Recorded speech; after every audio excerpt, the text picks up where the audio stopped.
Welcome to the Tech Sales Show,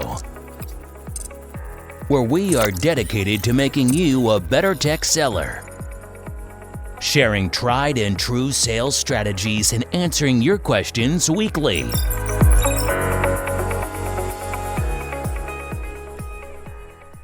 What's up, Brian? Hey, Bobby. Here we are, Monday morning again for everybody that's listening as this thing gets released. We are in Series 24. This is Episode 2 of Meeting Prep 2.0. This week, we are going to talk all about the plan for the meeting. Last week, we talked about prepare, all the things that you need to do to prepare. The three big topics we talked about last week was researching the company, researching the meeting participants, and then preparing yourself and your team. Lots of good stuff last week. We ran through some actual real-time demoing, I guess, on a podcast, the best you could do of how we would do the research on the company and the people. And we released some tools as well, or a tool, a checklist for that first part of meeting prep. This week, we're going to talk all about the plan. So we're still not in the meeting yet, but we are creating the plan for the meeting. We're working and preparing our team members as part of that plan and making sure that the meeting is going to be most valuable for our teammates and the customer, of course. This week, kind of the high-level themes, we're going to be creating the plan. We're going to make sure we don't over-plan. We're going to kind of have the right level of the plan. And then we're going to talk about how much and how do you practice that plan before the meeting. Brian, any thoughts from last week's podcast and anything that you're thinking about this week as it relates to plan? I mean, the research part for me, the first episode, that's the fun part. That's learning about the uniqueness of their business, how they're performing, any recent news, all that kind of stuff is really interesting. To me, this part, the planning part, is just you got a great meeting done. Let's not screw it up. Let's have a good agenda. Let's have some good discussion points. Let's know who's on base. So while this was a critical part of it, the first episode is my favorite piece, but this is a critical part as well. Yeah, I think that as a sales manager throughout my career, I was always, I guess, honestly disappointed when I would get invited to a meeting or you figure they're kind of on their A game if they invited me to the meeting, right? And so we're going to a meeting and you get there and I've done more preparation just as a part-time liaison to this meeting than they've done. It's so hard to get these meetings and for us to just not put everything we can into the plan is a little disappointing. So I'm with Brian. The preparing part is pretty fun. That's the cool part, getting to know people, getting to know about their business, getting to know whether or not you have a good target on your hands. This might not be the most fun part, but this is like the critical part. Like without this, you're wasting your time. And I know how hard it is to get the first meeting or to get invited to that meeting or for a partner to let down their guard and bring you to that meeting. So if you're going to go, golly, at least spend the amount of time you're going to be in the meeting preparing for the meeting. So I'll challenge the listeners. You might be in a train, a bus, a car, whatever you're in getting to work. What does your meeting agenda look like for a meeting? I mean, I would love to be able to be sitting next to you right now and have this conversation and talk about what does your regular, normal cadence look like for a meeting that you have with a customer. Do you put together an agenda? I'm kind of one of those people that never printed out the outline of the agenda and slid it across the table and kind of had it. But I've been religious about making sure people that went with me knew the three talking points we were going to have, how we were going to introduce each other, who was leading the meeting. You know, I kind of had that plan. We're going to talk a lot about that stuff, but challenge yourself wherever you're at right now. What does your meeting plan look like? What does that agenda look like? Brian, what would you expect your reps, your team members today, not a brand new first customer that they have $1 million of opportunity with, but a meeting that they were going to have with a customer. They've been a customer of y'all's for a year. It's kind of a follow-up. You wouldn't expect them to wing it, I know. What would you expect them to do from a planning perspective? High level here. We got the whole podcast. Yeah. I mean, I think the most important thing I want to know, and we're going to get into this in more depth, is what do you want to achieve from this meeting? There's a reason we booked this meeting, right? For an existing customer, we got an hour with the existing customer. Like, what one thing do you want to achieve from this meeting? And so, in that respect, the next kind of thought process that I have is I've seen so many opportunities slip through the fingers of sales teams because they didn't plan for a meeting. They weren't ready. They weren't thinking. They didn't have the right materials. Then they didn't do the right follow up. Right. So, they had this year later meeting. They got some negative feedback. They all shrugged their shoulders. Right. They knew that it was going to be difficult. They didn't follow up in a timely manner. And then during the pipeline review, 3 months later, me as the sales manager, you know what I heard, Brian? I heard it slipped again. It slipped again. We got beat. We got outsold. Our products are late. All these other excuses of things that didn't happen. But in reality, it goes back to that customer meeting, right? When you get outsold, it truly starts in those customer meetings. And they were more prepared than us, or we didn't do what we could have done to listen to that customer and go forth and prosper as it relates to that opportunity and that customer. Yeah, I mean, there's so many things, especially on a new customer acquisition or a new product that you're trying to grow with an existing customer. There's so many things you can learn and some brief discoveries that you can do, and understanding the buying criteria and who are the decision makers and which people are dissenters, which people are not supporting your product but supporting the other ones. And if you go there and quote unquote wing the meeting, that's how you lose. No doubt. And I guess before we start, I'll share my biggest pet peeve, and that is one where people go to a meeting and they walk out of that meeting, they say, well, there's just no opportunity here. I'm moving on. I think anybody that wants to meet with you, there is an opportunity. Now, I'm not stupid. If they just bought my competitor's product, then I probably don't have any near-term opportunity, especially if I'm a one-product company. But let's assume that they're going to have a renewal for that thing, right? Like I smell that opportunity. I try to document that opportunity. I try to keep track of what that is. I just was coaching a customer this past week, and they kind of were in a similar situation. And I said, well, use it to your advantage. Make sure that product works. Ask them for a follow-up in 90 days. What if that deployment goes horribly wrong and they have to scrap it and they have to start all over, or the integration isn't quite as good as the other partner said it was? Like, use it. You never know. I've won some deals back, right? Or financing doesn't go through. COVID comes out and they put the project on hold. They never signed the PO. I mean, there's all kinds of things that could go wrong. It's all happened to me, so I know it could happen to them. And I put myself in that seat that says, okay, I'm not going to give up. Now, I'm not going to spend the same level of effort I was before, but I'm going to have still a plan and a cadence with that prospect to try and find a way to turn that opportunity into my opportunity, or to go back and win. So if you're a sales rep today and you go to a meeting and you just like, oh, there's no opportunity there, I'm moving on, I would challenge you to call me or send me an email, talk me through the conversation that you had, the landscape of the opportunities that you don't see, and we'll find a way for you to put something in your CRM tool and go forward. Okay, so let's jump into the podcast this week. There's 3 big topics again: creating the meeting plan, what's the right level of planning, and how should you practice the plan, or should you practice the plan? We'll talk about some of that as well. So, creating the meeting plan. Again, I get it. Everybody's goal in a meeting, and Brian, you said you want your team to have that one goal, is to find opportunities. Obviously, find opportunities for ourselves.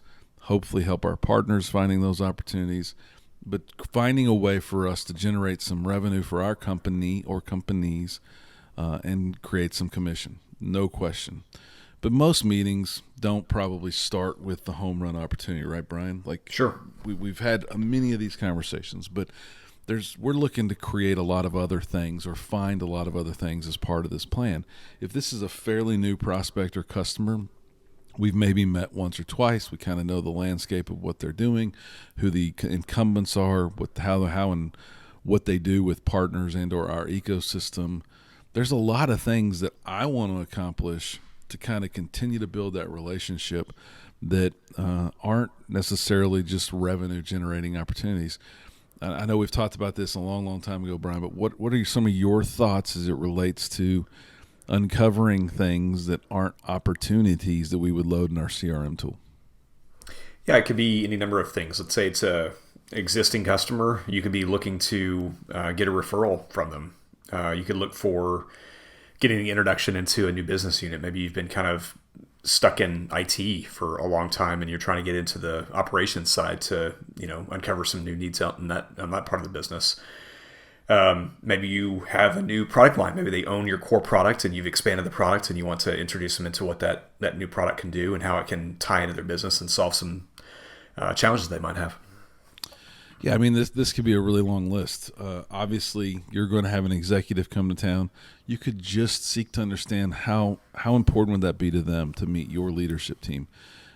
Obviously, that varies beyond customer or in each customer, but some customers really like that. They really enjoy meeting your executives and having that conversation and being their peer.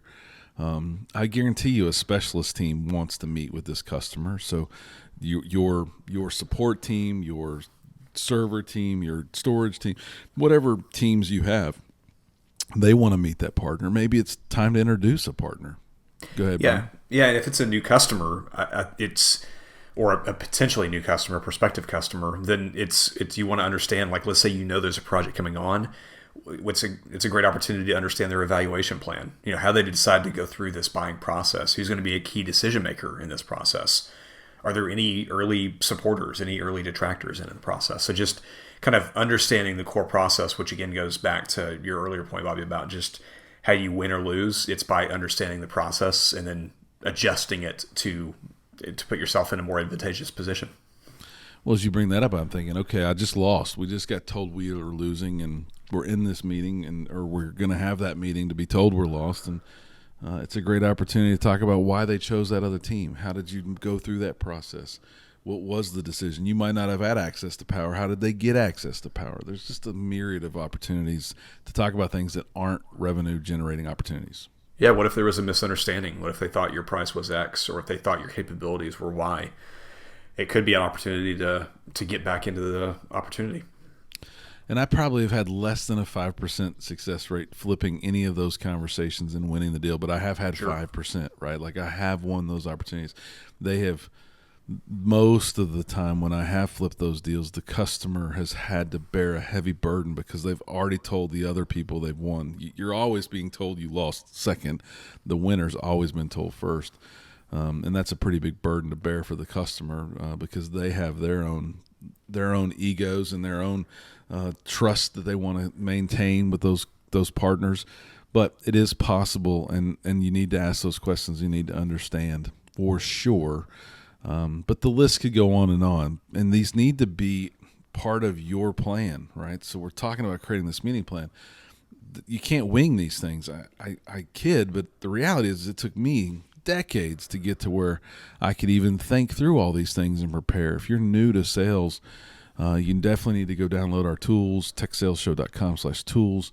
Use our checklists. Make sure you're prepared for these meetings. Make sure you're creating a good plan and that you're sharing that plan with your team. This is probably more about goals than it is pipeline creation as you are trying to prepare or plan, I should say plan for this. And so what about an org chart, Brian? What about, as you said, a referral or an introduction to a business unit? Those things can't just ad hocly come up. They're never going to volunteer those things. You're going to have to put together a plan to ask and then probably ask again. But it will pay dividends in the long run for sure. So what's the right level of planning? I would bet that people would argue this one with me forever or debate this one with me. But it goes back to my style of saying, look, these meetings are hard to get. If you're not just a big breath rep with hundreds of accounts, every meeting is a precious conversation that you should take advantage of. We've talked about this one in the past quite a bit too, Brian. But what's your natural gut instinct say that the right level of planning is? Well, for let's say a new customer meeting, and take this out of context of this is not a customer you're about to demo to for the second time or for the first time. Like, this is just a new customer or prospect meeting that you've not had a relationship with so far. I'd say that it's a minimum an hour. If you're a week before, it's a minimum of 1 hour. I mean, we talked last week about doing the research and how much time it took for us to get, the background of their financials, the background of their goals and initiatives about us, the background of the people. That was 20 minutes tops. So I would say for like this part of the meeting, if you got it next week, you're talking about, half an hour, 1 hour minimum. Yeah, I would say my rule of thumb would be at least the time that you have the meeting scheduled for, right? So if it's a 30-minute meeting, you should be preparing 30 minutes. If it's an hour-long meeting, you should prepare for an hour. Kind of obviously there's a tipping point where if it's a 3-day briefing, you're probably not going to spend 3 days to prepare, but I would bet that everybody involved collectively would spend 3 days to prepare. I think you got to hold yourself accountable to something, and if you need a number, then I would say my rule of thumb is that you spend the amount of time that you're going to prepare or have the meeting, you need to be preparing that much as well. Obviously, if it's like Brian said, a brand new prospect, is a lot. I think what I see the shortcoming of meeting plans coming together is the ones that are existing customers, right? I guess my pet peeve, and maybe I have too many pet peeves, but one of my pet peeves when I was at EMC was many specialty teams, from backup to different types of storage to software to appliances to all these different widgets that we had in our data centers toolkit. And these people always wanted to come to meetings, but they never wanted to prepare. They just wanted to come in, and then they had this like little playbook of how are you using my product? How could you use more of it?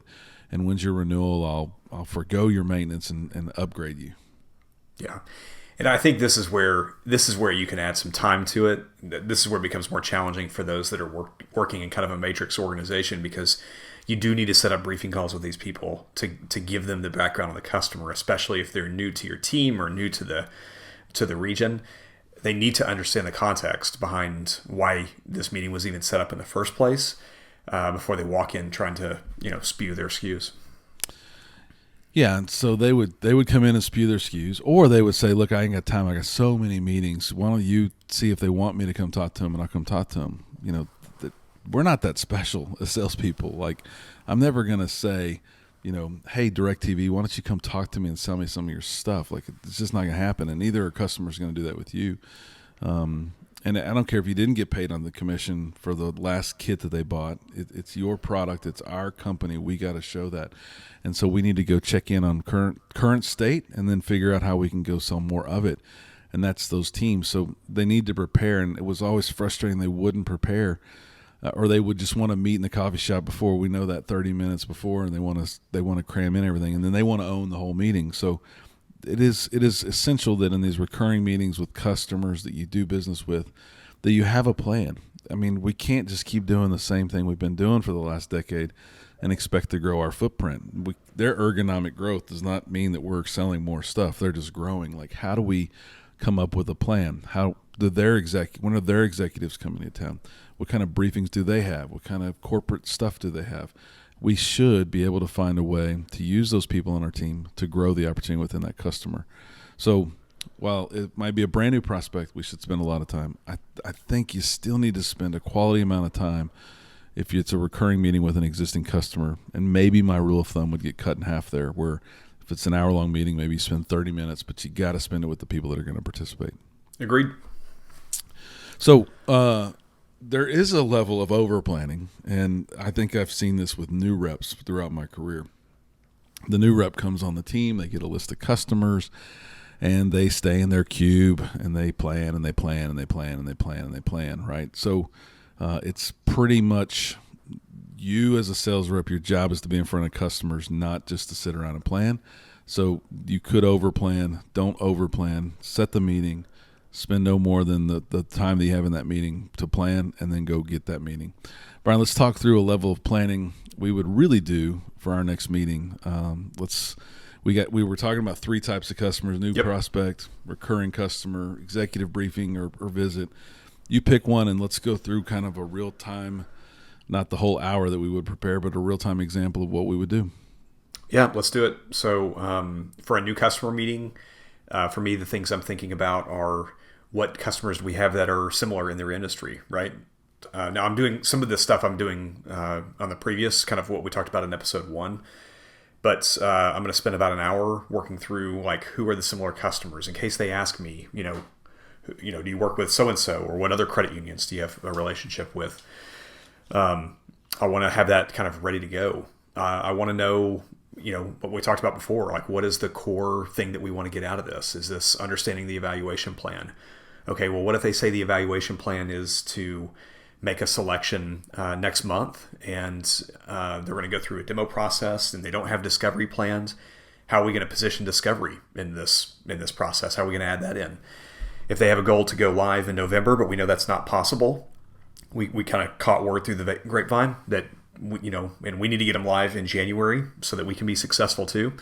How do we object to that and help them understand that going 1-1, on a go live is more advantageous than an 11-1 go live. So it's just kind of breaking down what are the anticipated challenges that we see in their engagement plan, their evaluation plan, and then how we can object in a way that's both professional and adds value to their engagement process. Great. And I would do a lot of the similar things. You covered most of the product and the solution, kind of what we're going to bring to bear. I think I would be thinking about, more planning with my team to say, okay, we're going to uncover what they're doing with our competition, assuming we're not selling to this customer. What are they doing with our competition? What are the things they do or don't like about our competition? And then we're going to come out of this meeting, we're going to be thinking, next week's all about follow-up, but we're going to be thinking in this plan about how do we get to continuously engage with this customer. We're going to talk about how we could help them grow their business. I don't know, pre-meeting, we might not really know that, but I'm going to have that kind of as a theme in the background, like what is that product, the competitor doing that we're able to do better of and help them grow?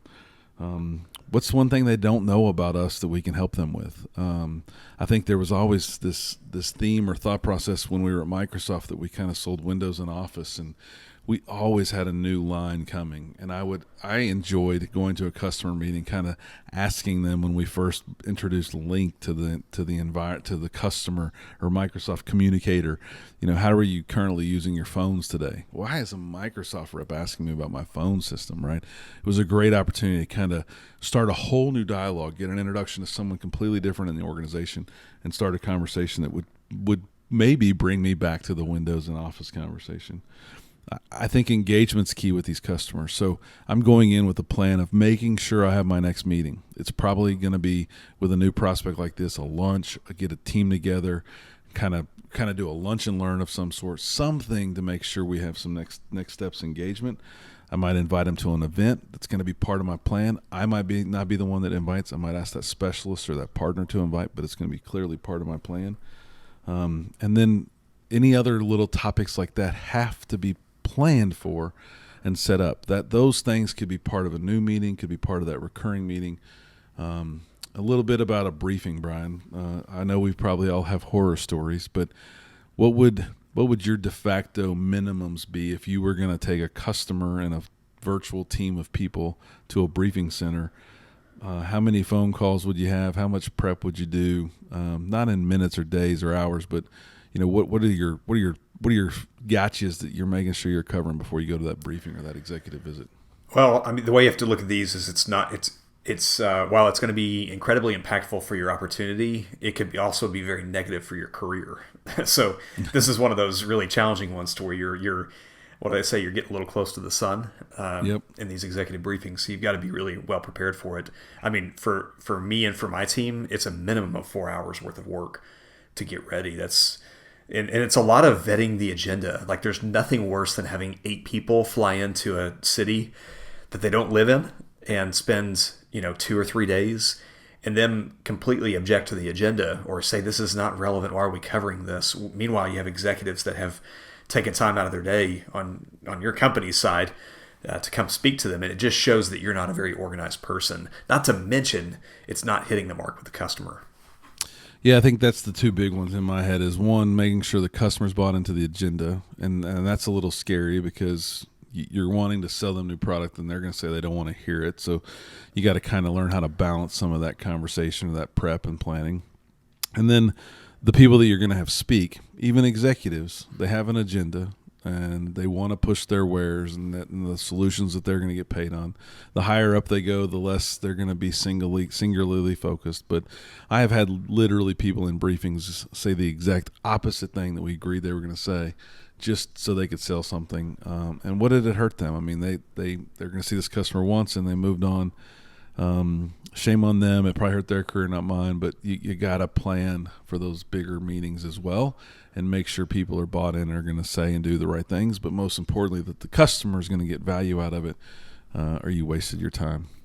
And most companies have a briefing sheet for this. If you don't, make your own. Make one that has, who are the key players, what are their titles, what is important to them, what are some nuances about the business that they should know. Maybe they call their employees something different, or maybe they call their retail location something different. Those of you that have worked in retail know that whether they call them stores or whatever they call them, it's important to them. It's a very intentional decision they made. And if you go through the entire day and call it, whatever, something other than what they call it, it just shows that you don't understand their business and your executives don't understand their business. So those details matter. No doubt. One that jumped in my head just then was H-E-B. It's a grocery store in Houston or Texas, kind of the Texas area. It's growing rapidly. Rave reviews. They call all of their, what we mostly call employees, they call them partners. They are all shareholders. Every quote-unquote partner at H-E-B has a stake in the company, albeit maybe small in some cases, but they are bought into their company's vision, and they are partners, and they're everywhere in their business. It says partners only. It doesn't say employees only. It says partners only, and is a big deal to them. So if you had them come to a briefing and you called their people employees, they would know you did not know their business. All right, so how much should we practice? And then we'll wrap up. And maybe should we practice? My answer to that's hell yeah, you should practice. And part of this time that you're spending to build this plan is that you should be practicing. Now, this isn't a full dry run in every case. I think for that new customer meeting, Brian and I would agree that you need to do a full dry run. You need to run through the deck. You need to challenge some things that are said during that presentation. You need to make sure your specialist goes through their entire demo, that their demo environment's completely set up. I mean, you get one shot at this, don't screw it up. And we've probably all seen demos go terribly wrong. And I think this scales, Bobby. I think the practice piece, not to mention with a couple decades worth of experience in sales, like this becomes very quick. You've got the agenda put together, but there is certainly when you're joining a new company or if you're at a new role in the same company, there is that part of the job where you're learning how to, maybe you're demoing the product. Maybe you're a salesperson that has to also demo their product or at least do an intro demo. There's a lot of work that goes in getting prepared for that. Some people put in the work and so they know multiple scenarios right off the bat and they're kind of ready to go. And some people kind of wait for customer meetings. In that case, it's not scaling for them. So this is where, for your first 6 months on the job, learning the new pitch deck, learning like both the slide version of the pitch deck and the verbal. How many times have you shown up to a meeting and there's no projector, even though they said there's going to be a projector, and you show up and you're sitting on someone's office and that pitch deck that was, you did so much work getting ready for it and you can't even project it. And you're sitting there in front of them, right? And like you have these, 10 key points that are in this slide deck and the speaker notes that you don't have committed to memory. So kind of having a verbal version of this and a PowerPoint version of this, and then demo too, if that's part of what you do. You mean the conference room that the customer booked might be like occupied and running over from the last meeting? Yeah, or the internet doesn't work or whatever. Yeah. So little food for thought as you talk about this practice. Is it surprising at all that the number one rep that's at your company or on your team kind of knows what their customer needs and wants, works hard all the time, kind of is always engaged with the partners? It's not because they're lucky. It's not because they have the best accounts. It's because they plan and practice. And you got to start planning and practice. Really challenge yourself. Do we prepare? Do we plan? Do we practice for these meetings? And if you don't, I think injecting that into a lot bigger part of your game would go a long way. The big wrap for today is that follow-up also starts here. Next week, we're going to talk about how to follow up well, how to continue to engage, how to create opportunities, and think through it for sure. Brian, anything else to add? Not from my side. Okay, so with that, let's wrap up this week. You've been able to prepare. Last week we walked you through preparing. This week you're planning with yourself and your team, and you're making sure you're not only uncovering opportunities, but you're coming up with other things that you want to do in that meeting, like get an org chart, figure out who the competition is, what they like, what they don't like, etc. Great reps put time into this. Average reps do not put time into this for sure. We don't want to overplan. We don't want to spend 6 months planning and miss numbers for 2 quarters before we get out in the field, but we also want to make sure we're doing the right level of planning. And I'll challenge you to go check out this week's tool. It's going to be a meeting execution kit so that you can figure out more about attendees, goals, agendas, desired outcomes, and things that you and your partners and specialists want to learn. Brian, as we wrap, last call, anything to add? We talked about this all the time, Bobby, but you spent so much work either acquiring this customer or setting up this meeting. Isn't it worth just an hour or two of preparation? No doubt. Don't forget, average is the enemy. Don't be average. Average sucks, people. Thanks for listening to the Tech Sales Show. Thanks, everybody. Thanks for listening to the Tech Sales Show. Subscribe to our email list at www.techsaleshow.com and follow us on Twitter and Facebook at Tech Sales Show. Until next week, average is the enemy.